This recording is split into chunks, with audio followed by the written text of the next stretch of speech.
റമദാന്റെ സ്നേഹ സന്ദേശം പ്രായോഗികമാക്കി Riyadh Indian ഇസ്ലാഹി centre. കഴിഞ്ഞ 26 വർഷമായി സംഘടനയുടെ നേതൃത്വത്തിൽ നടത്തിവരുന്ന സമൂഹ നോമ്പുതുറ മലയാളികൾ ഉൾപ്പെടെ താഴ്ന്ന വരുമാനക്കാരായ 1000-ഓളം പേർക്കാണ് ദിനേന ആശ്വാസമാകുന്നത്. കഴിഞ്ഞ 26 വർഷമായി റമദാൻ മാസത്തിലെ വൈകുന്നേരങ്ങളിൽ റിയാദിലെ ബത്തഹയിൽ നിന്നും മുടങ്ങാതെ കാണുന്ന കാഴ്ചയാണിത്.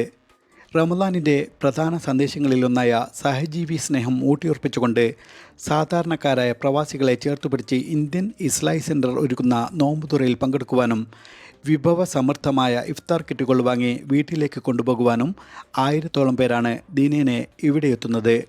ജീവിതത്തിൻ്റെ രണ്ടറ്റങ്ങൾ കൂട്ടിമുട്ടിക്കുവാൻ പ്രയാസപ്പെടുന്ന മലയാളികൾ ഉൾപ്പെടെയുള്ള 1000-ഓളം പ്രവാസികൾക്ക് ദിനേന ലഭിക്കുന്ന ഈ ഇഫ്താർ വിരുന്നും സ്നേഹപ്പൊതിയും കുറച്ചൊന്നുമല്ല ആശ്വാസം പകരുന്നത്.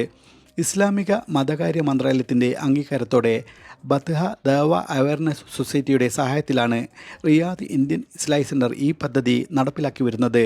പൂർണ്ണസജ്ജരായ 40-ഓളം ഇസ്ലാഹി സെൻറ്റർ പ്രവർത്തകരാണ് നോമ്പ് തുറക്കാനെത്തുന്നവർക്ക് എല്ലാ സൗകര്യങ്ങളും ഒരുക്കുന്നത്.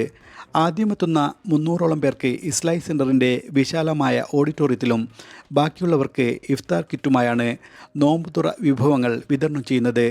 നോമ്പ് തുറക്കാൻ എത്തുന്നവർക്കായി സംഘടനയുടെ നേതൃത്വത്തിൽ വൈജ്ഞാനിക ക്ലാസുകളും മത്സരങ്ങളും സംഘടിപ്പിക്കുന്നതോടൊപ്പം തന്നെ മത്സര വിജയികൾക്ക് ആകർഷകമായ സമ്മാനങ്ങളും നൽകി വരുന്നുണ്ട്. ഇഫ്താറിൽ പങ്കെടുക്കുന്ന എല്ലാവർക്കും പൂർണ്ണമായ സൗകര്യങ്ങൾ ഒരുക്കിക്കൊണ്ട് റമദാനിൻ്റെ സ്നേഹ സന്ദേശം കൂടുതൽ മലയാളികളിലേക്ക് എത്തിക്കുവാൻ സാധിക്കുന്നതായി Islahi centre GCC coordination committee കൺവീനറും ഇഫ്താർ കമ്മിറ്റി ചെയർമാനുമായ സുൽഫിക്കർ, ഇഫ്താർ committee convener Abdul Wahab Palathingal, vice president advocate Abdul Jaleel, Batha Dawah Awareness Society Malayali വിഭാഗം മേധാവി മുഹമ്മദ് കുട്ടി കടന്നമണ്ണ, വളണ്ടിയർ ക്യാപ്റ്റൻ ഇക്ബാൽ വേങ്ങര എന്നിവർ അറിയിച്ചു. വൈജ്ഞാനിക ക്ലാസ്സുകളും അതോടൊപ്പം പുസ്തക വിതരണവും എല്ലാം നടന്നു വരുന്നുണ്ട്.